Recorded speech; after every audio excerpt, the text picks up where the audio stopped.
Hello guys, good evening everybody. Today we are going to discuss some important questions from Shakespeare regarding to TET and PET. तो आइए आज हम लोग कुछ questions को discuss करेंगे. फर्स्ट क्वेश्चन है कि which of the following works by William Shakespeare is a pastoral romance. आपको बताना है कि इनमें से कौन pastoral romance कौन सा है शेक्सपियर का. ऑप्शन दे रखे हैं As You Like It, Twelfth Night, The Tempest, Othello. तो आपको मालूम है पेस्टोरल रोमांस इनमें से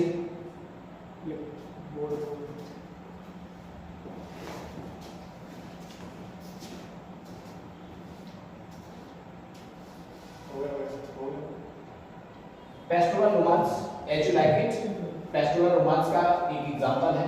अच्छा, ट्वेल्थ नाइट के अगर कैटेगरी जानना चाहो ट्वेल्थ नाइट क्या है तो आप कहोगे ट्वेल्थ नाइट क्या है, एक कॉमेडी है.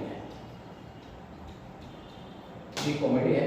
टेम्पेस्ट क्या है, अगर हम टेम्पेस्ट के बारे में जाने तो ये ट्रेजी कॉमेडी का एग्जांपल है. ओथेलो की बात करें, ओथेलो क्या है तो ये एक ट्रेजेडी है. और क्या चीजें आप लोग जान सकते हैं इनके बारे में. तो एज यू लाइक इट की अगर हम बात करें तो आपको मालूम है कि पेस्टोरल रोमांस है. कब आया था तो आप कह सकते हैं इसकी डेट 1601 में आया. ओके, और comedy twelfth night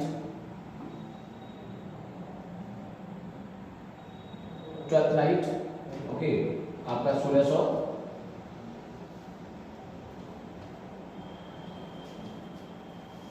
twelfth night कब आया 1602 में. टेम्पेस्ट आपको मालूम है कब आया हुआ है 1611. ओथेलो कब आया है 1604. तो आप इनकी डेट भी देख सकते हैं कि कब कौन सा प्ले आया हुआ है और इनका जॉनरा भी देख सकते हैं कि ये किस कैटेगरी से बिलोंग करता है. Next question.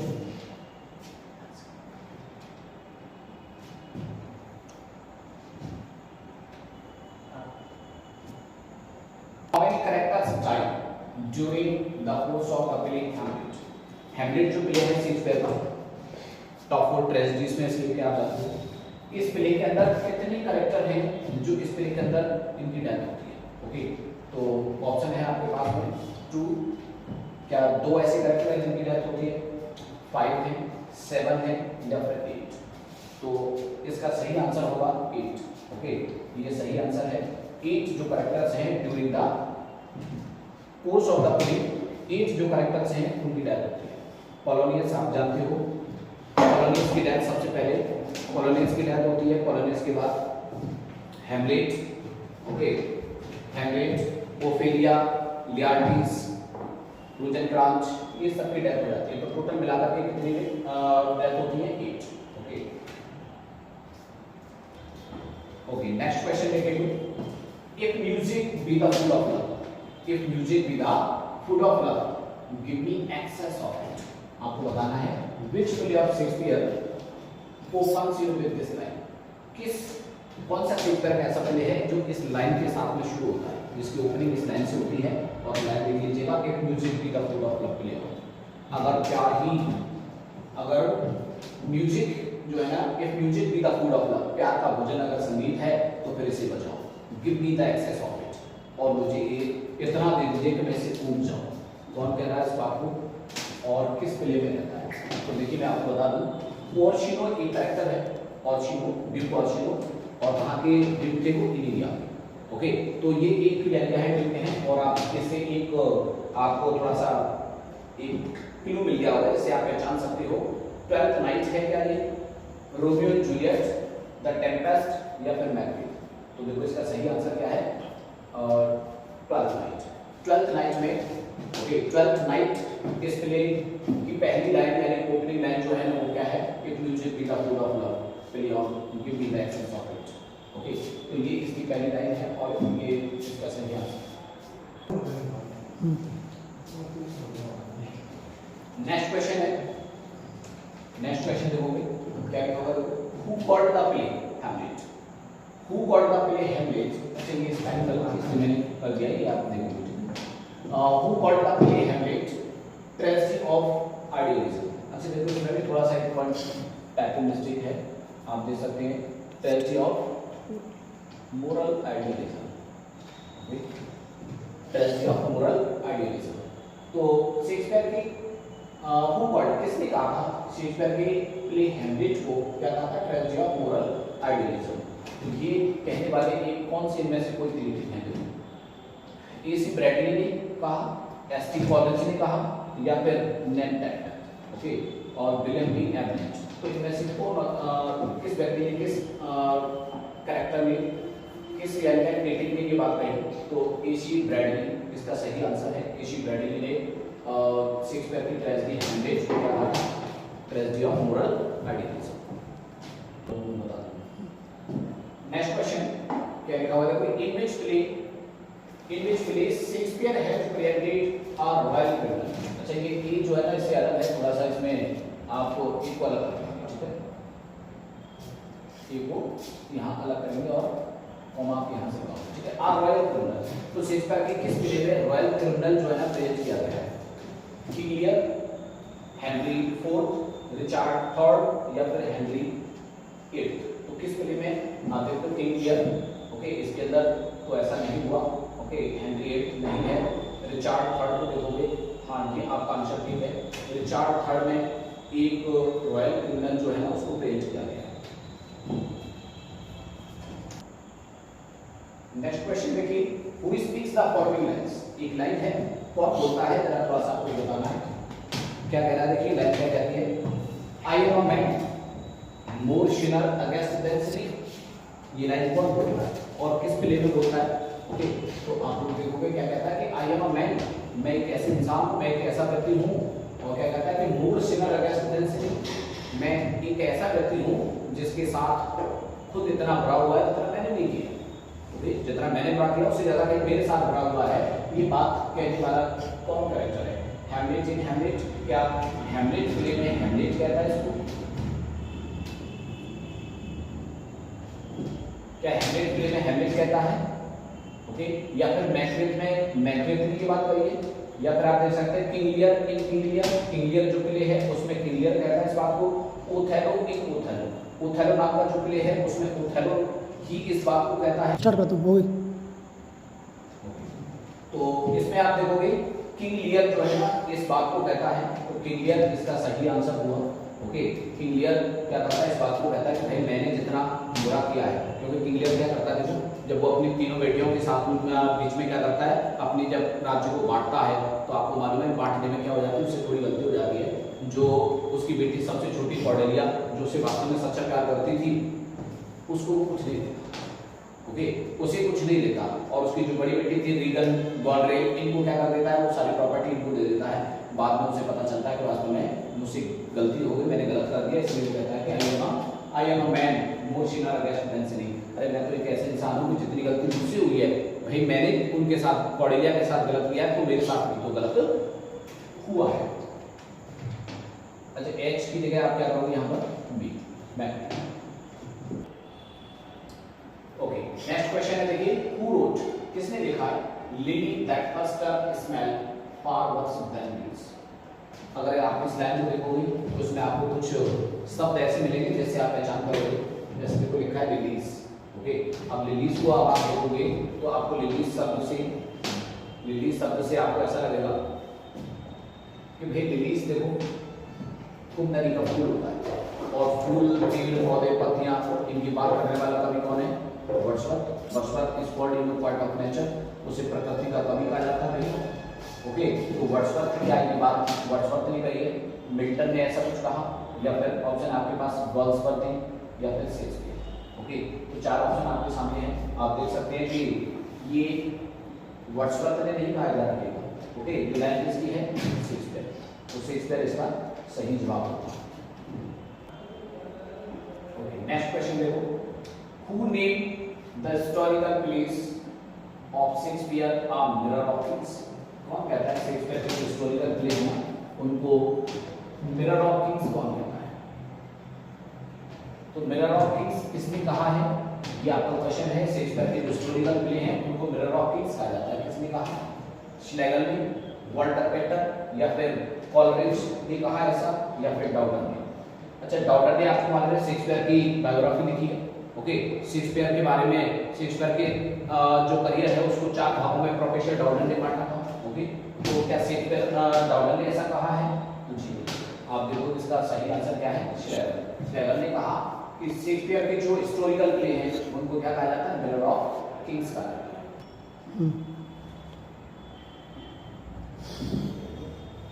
नेक्स्ट क्वेश्चन देखोगे क्या लिखा हुआ, which of the following authors has written the lines. ये कुछ लाइन है और आपको बताना है कि ये लाइन किस राइटर के द्वारा लिखी हुई है।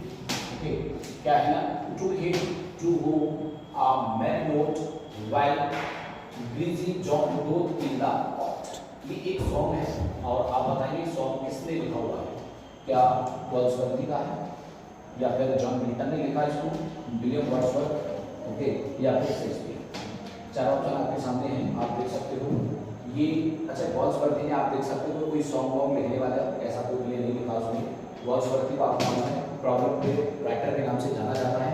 उसने अपने वर्क में प्रॉब्लम्स को दिखाने का प्रयास किया है, राइट। जैसे जस्टिस आप ले देख सकते हो उसको, ओके, प्रॉब्लम को बताता हुआ। जॉन मिल्टन को आप देख सकते हैं, जॉन मिल्टन एक दरबारी कवि रहा है।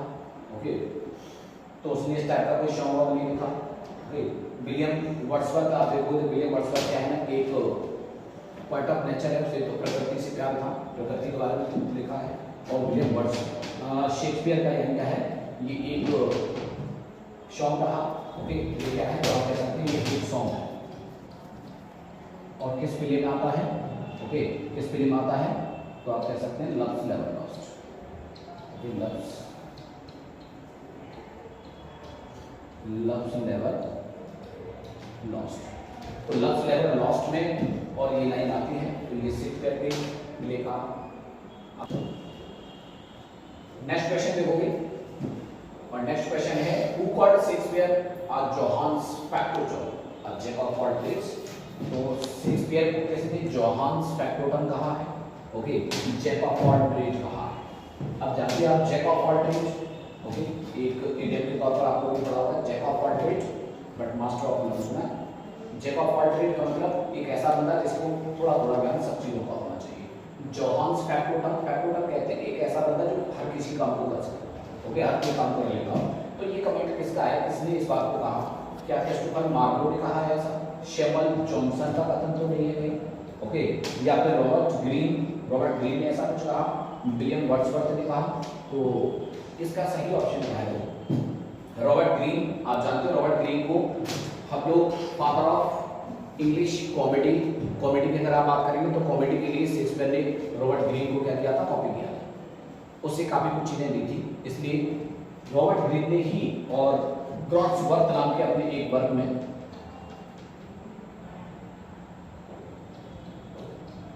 ग्रॉट्सवर्थ इस वर्क में और उसने इस कमेंट को लिखा था। नेक्स्ट क्वेश्चन, और नेक्स्ट क्वेश्चन एक चीज थोड़ी सी और जान लेते हैं हम लोग, क्योंकि हमारा चैनल है इंग्लिश प्लेयर्स के नाम से, okay, English with Sanjay sir लिखा हुआ है, आई एम संजय, एंड आप देख सकते हो कि इस चैनल से आपको लिटरेचर प्लस ग्रामर के सारे कंटेंट आपको यहाँ से मिलते हैं।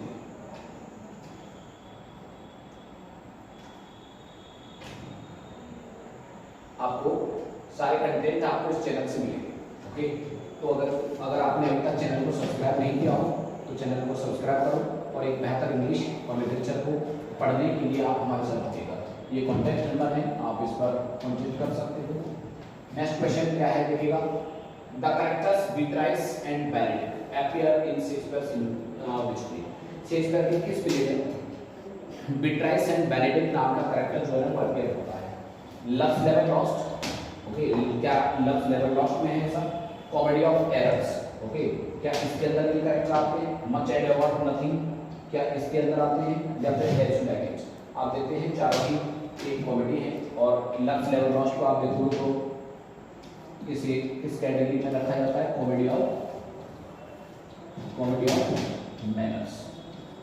ओके, अगर आपसे पूछा जाए कि ये क्या है तो कॉमेडी ऑफ मैनर्स की कैटेगरी में इसको रखा जाता है। कॉमेडी ऑफ एरर्स की अगर आप बात करोगे तो कॉमेडी ऑफ एरर्स को कहा जाता है the most farcical play, Shakespeare का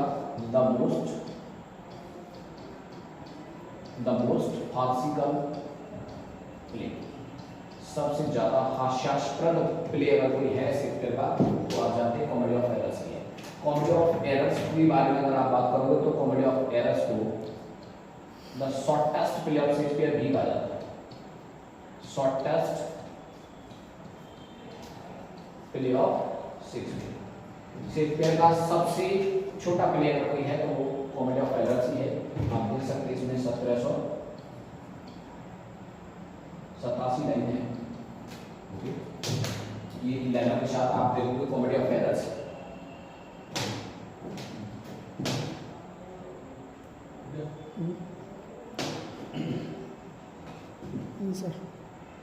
देखो आगे क्या है, मच एडो अबाउट नथिंग, ये भी एक कॉमेडी है और आपके जो कैरेक्टर हैं बेट्राइस एंड बेनेडिक्ट तो आपको इसी प्ले के अंदर अपियर होते हैं। ये भी आपका सही आंसर है। कौन सा? Much ado about nothing. Okay, as you like it, ये भी आप कह सकते हैं। अब ये भी हमने देखा था प्रीवियस क्वेश्चन में, ये क्या है, ये एक पेस्टोरल रोमांस है। Pastoral romance,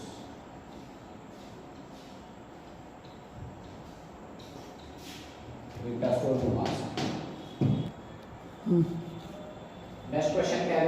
लिसेंडर is a character, Shakespeare का कौन सा ऐसा प्ले है जिसके अंदर लिसेंडर नाम का कैरेक्टर जो है ना ये अपीयर होता है? मिडसमर नाइट्स ड्रीम क्या इसके अंदर आता है? King Lear. नेक्स्ट ऑप्शन है आपके पास कॉमेडी ऑफ एरर्स और नेक्स्ट है रोमियो एंड जूलियट। तो देखिए मिडसमर नाइट ड्रीम में आप देख सकते हैं कि ये कैरेक्टर अपीयर होता है। किंग लियर में ऐसा कोई कैरेक्टर नहीं है। कॉमेडी ऑफ एरर्स में कैरेक्टर नहीं है। रोमियो जूलियट में ये नहीं आता। तो नेक्स्ट क्वेश्चन देखिए, विच वर्ड, अच्छा ये वर्ड नहीं क्या लिखोगे आप, विच वर्ड्स। ओके, तो which word has been called by Shakespeare as, क्या कहा है शेक्सपियर ने? The first year of my invention. तो शेक्सपियर ने अपने किस वर्ड को क्या कहा? First year of my invention किस वर्ड को कहा है? Hero and Leander. Okay, hero and Leander क्या इस वर्ड को कहा है? द रिप ऑफ, अच्छा ये थोड़ा सा मिस्टेक है, इसे लिखोगे क्या? The rape of Lucrece. Okay, hero and Leander और नेक्स्ट है the rape of Lucrece. Okay, ये थोड़ा सा टाइपो है। तो वीनस एंड एडोनिस, ओके, क्या वीनस एंड एडोनिस को कहा है? द कॉमेडी ऑफ एरर्स या फिर कॉमेडी ऑफ एरर्स को कहा है। अच्छा, हीरो एंड लिएंडर आप देखोगे तो क्रिस्टोफर जो मार्लो है वहां से एक कोई बात नहीं है। Okay, hero and Leander. अच्छा, वहां आप देखोगे तो रिप ऑफ द लुक्रेसी ये शेक्सपियर की एक लॉन्ग नैरेटिव है। ओके, क्या है? Long narrative.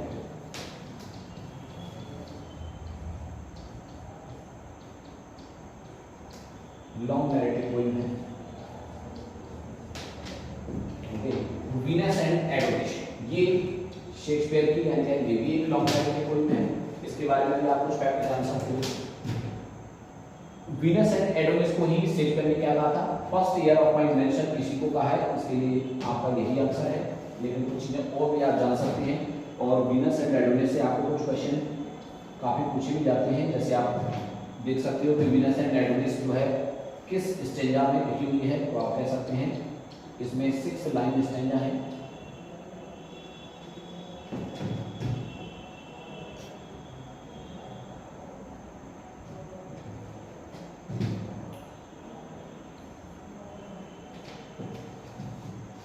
ऊपर लो,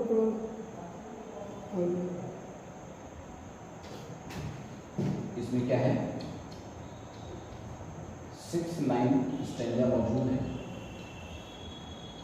तो 6 लाइन स्टेंजा में लिखी हुई एक पोएम है। ओके, तो Venus and Adonis 6 line stanza में लिखी हुई एक पोएम है। आप कह सकते हैं हेनरी जो रिक्सले है उसको यानी है डेडिकेट की हुई पोएम है। नेक्स्ट है आपके पास the comedy of errors. Comedy of errors आप जानते हो ये एक प्ले है और वीनस एंड एडोनिस क्या है? एक लॉन्ग नैरेटिव पोएम है। तो इस पोएम को ही शेक्सपियर ने कहा था first year of my invention. Next question है the character Ophelia and Gertrude. ये थोड़ा सा स्पेलिंग मिस्टेक है।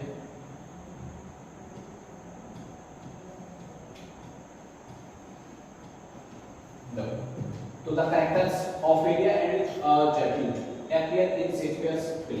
ये शेक्सपियर के किस प्ले में ऑफेलिया और जर्ट्रूड नाम के जो कैरेक्टर है ना, ये किस प्ले में अपीयर होते हैं? तो क्या लीलियर में है ऐसा, हैमलेट में आते हैं, या फिर ओथेलो है, या फिर हैमलेट। चार ऑप्शन आपके सामने है, आप देख सकते हो। किंग हैमलेट की, अच्छा ये जो जर्ट्रूड है किंग हैमलेट की क्या थी? प्रिंस हैमलेट जो है किंग हैमलेट की जो वाइफ थी, और प्रिंस जो हैमलेट है ना उसकी क्या थी? ये उसकी मदर थी। ओके, उसकी मदर है किसकी? जो प्रिंस हैमलेट है, हैमलेट की माँ है। ओके, और जो इसका अंकल है क्लॉडियस, ओके, क्लॉडियस के बाद में क्या है? ये शादी कर ली। तो ऑफेलिया कौन है? ऑफेलिया आप देख सकते हो, ऑफेलिया जो है ना beloved of Hamlet, beloved of Hamlet. ये हैमलेट की बिलव्ड है, प्रेम करती है। तो ये दोनों कैरेक्टर किस में आते हैं? हैमलेट। तो Hamlet is the correct answer. Next question है देखिएगा, in the first volume edition of Shakespeare's dramas which play was omitted. Shakespeare का जब पहला जो फर्स्ट वॉल्यूम आया था, तो फर्स्ट वॉल्यूम में ये पूछ रहा है कि कौन सा ऐसा प्ले था जो फर्स्ट वॉल्यूम में पब्लिश नहीं हुआ था। तो पहले आपको बता दें कि जो फर्स्ट वॉल्यूम है वो पब्लिश कब हुआ था? 1623। तो 1623 में शेक्सपियर के जो प्लेस है ना उसका फर्स्ट वॉल्यूम जो पब्लिश हुआ था। बट इस फर्स्ट वॉल्यूम के अंदर क्या था? इसमें केवल 36 जो प्ले थे ना वही पब्लिश हुए थे। यानी इसमें एक प्ले ऐसा था जो इसमें पब्लिश नहीं हुआ था, वो इसमें ओमिटेड कर दिया था। तो वो आपको बताना है क्या वो मैकबेथ था, या फिर पेरिकल्स है, मिडसमर नाइट ड्रीम है, या फिर टाइटस एंड रोमियोस है। तो इनमें से कौन सा प्ले है आपको ये बताना है। तो आप देखते हैं कि इसका सही आंसर क्या होगा? पेरिकल्स। पेरिकल्स जो प्ले था वो फर्स्ट वॉल्यूम में नहीं आया था, याद रखिएगा। अब बात ये आती है कि चलो फर्स्ट वॉल्यूम में नहीं आया था, बट आया कब था फिर ये? ओके, तब आप पाएंगे कि ये 1664, ओके, 1664 में शेक्सपियर का एक थर्ड वॉल्यूम आया। ओके, इसमें आप देखोगे तो क्या था? फर्स्ट वॉल्यूम, ओके, और 1632 में आया था इसका सेकंड वॉल्यूम, ओके, और थर्ड वॉल्यूम जो था वो कब आया था? 63 में। वैसे तो देखो जो थर्ड वॉल्यूम था वो तो 63 में आया था, लेकिन ये जो पेरिकल्स है ये कब पब्लिश हुआ है? कब आया था? तो 64 में आया था, ठीक है।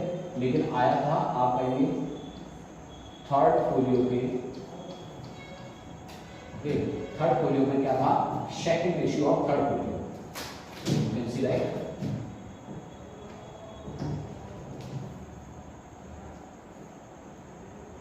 तो आप समझ सकते हो इसमें ये फर्स्ट वॉल्यूम और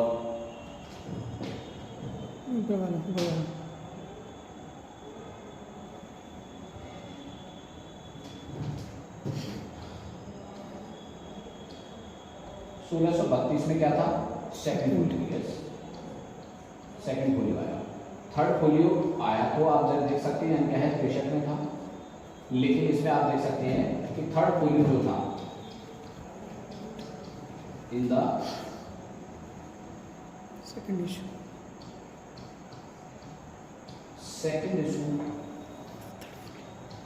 of the third volume, third volume का जो सेकंड इशू आया था उसमें हुआ था। चाहिए थर्ड वॉल्यूम तो 63 में आया, लेकिन इसका जो सेकंड वॉल्यूम था वो कब आया था भाई? 1664 में। तो आप कहेंगे 1664 में ही आपका पेरिकल्स पब्लिश हुआ था। आपने एक चीज को बताना है कि हाँ, ये क्वेश्चन बार बार पूछा जाने वाला क्वेश्चन है, काफी बार आप लोगों ने सुना ही होगा कि भाई फर्स्ट वॉल्यूम में पेरिकल्स नहीं आया था, लेकिन ये सोचो फिर पेरिकल्स आया कब था? तो पेरिकल्स कब आया है आप देख सकते हैं in the second issue of third volume. Third volume कब आया था? 63 में, लेकिन इसका एक सेकंड इशू के नाम से पब्लिकेशन हुआ था 1664 में, जिसके अंदर पेरिकल्स के साथ में पब्लिश हुआ।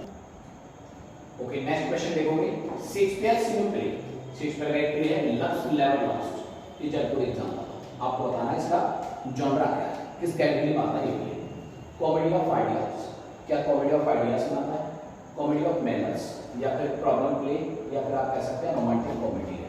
तो देखो कॉमेडी ऑफ आइडियाज, क्या ये सही ऑप्शन है। कॉमेडी ऑफ मैनर्स, क्या आप इसे कॉमेडी ऑफ मैनर्स कहोगे, क्या ये प्रॉब्लम प्ले की कैटेगरी में आता है, या फिर ये रोमांटिक कॉमेडी है। ओके, तो ये चार ऑप्शन आपके सामने आप देख सकते हो। नेक्स्ट लेवल लॉस्ट को कॉमेडी ऑफ मैनर्स की कैटेगरी में रखा गया है। तो सही आंसर आपका क्या है, बी फॉर कॉमेडी। कितने रह गए। नेक्स्ट क्वेश्चन है, देखिए the term carpe diem means. Okay, carpe diem जो टर्म है ना, इसका आपको मीन बताना है, इसका क्या मतलब है। ओके, कार्प डीम, अच्छा इसका क्या मतलब है आपको बताना है। Heal and day, okay, seize the day, या फिर good bye the bright day, या फिर सीज द डे। ओके, क्या आप कह सकते हैं। तो देखिए हेल एंड डे, क्या ऐसा कुछ ऑप्शन है। सीज द डे, पहले आपको बता दे देखो कि कार्प डीम क्या चीज है। कार्प डीम का मतलब होता है, ये एक टर्म है सीज द डे, या फिर आप इसको कह सकते हैं प्लग द डे। क्या हो सकती है उसको सीज द डे के साथ साथ हो सकता है कि आप उसको, आपको कुछ जगह ये भी लिखा मिले plug the day, plug the day, plug the day, या फिर सीज द डे से मतलब है कि भाई प्रेजेंट में, okay, don't pine for what you are not having but enjoy what you have. उस चीज के लिए मत विचार करिए जो आपके पास नहीं है, बल्कि उस समय को एंजॉय करिए जो आपके पास है। यानी जिंदगी को, अपनी जिंदगी के हर एक दिन को ऐसे जियो जैसे हर दिन आखिरी हो। ओके, इसी को हम लोग क्या बोलते हैं, कार्प, और इसका मतलब क्या है, सीज द डे। ओके, तो सीज द डे इसका सही आंसर होगा, या फिर आपको कहीं प्लग द डे लिखा हुआ मिलता है तो आप उसे सही कह सकते हो।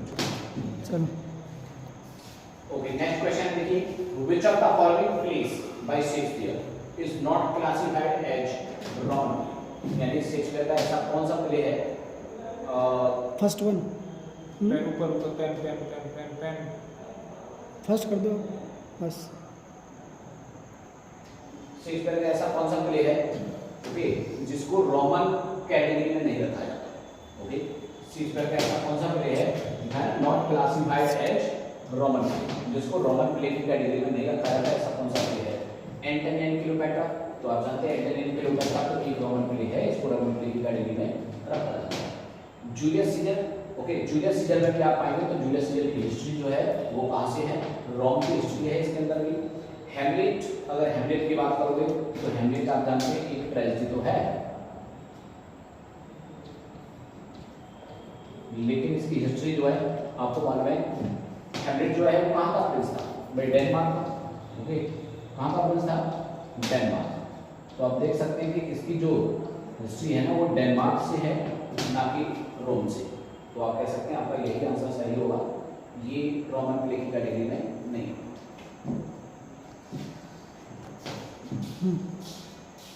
नेक्स्ट क्वेश्चन में वो भी क्या लिखा है, which of the following works by William Shakespeare is a pastoral romance. इनमें से कौन सा ऐसा प्ले है शेक्सपियर का जो पेस्टोरल रोमांस है। मुझे लगता है कि शायद ये रिपीटिशन तो नहीं। एज यू, अच्छा ये क्या है, ये like as you like it, क्या एज यू लाइक इट है, 12th नाइट है, या फिर टेम्पेस्ट है, ओथेलो है। तो आप जानते देखो 12th नाइट एक कॉमेडी, ये क्या है, ये एक कॉमेडी है। टेम्पेस्ट क्या है, एक ट्रेजिक कॉमेडी है, ट्रेजिक कॉमेडी है। और ओथेलो एक ट्रेजेडी है। ओके, और एज यू लाइक इट क्या है, एक पेस्टोरल रोमांस है, पेस्टोरल रोमांस। ओके, तो आप option number A. Where was Macbeth crowned. चलिए टैपिंग एरर है, इसको आप क्या कहोगे,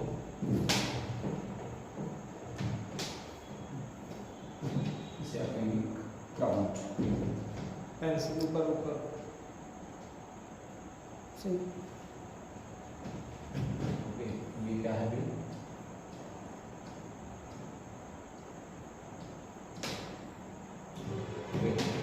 वेयर वॉज मैकबेथ क्राउड, जब मैकबेथ ने किंग डंगर का मर्डर कर दिया था, तो मर्डर करने के बाद से आपको मालूम है उसके जो दो बेटे थे ना, डोनाल्ड एंड मैल, दोनों क्या है वो वहां से भाग जाते हैं।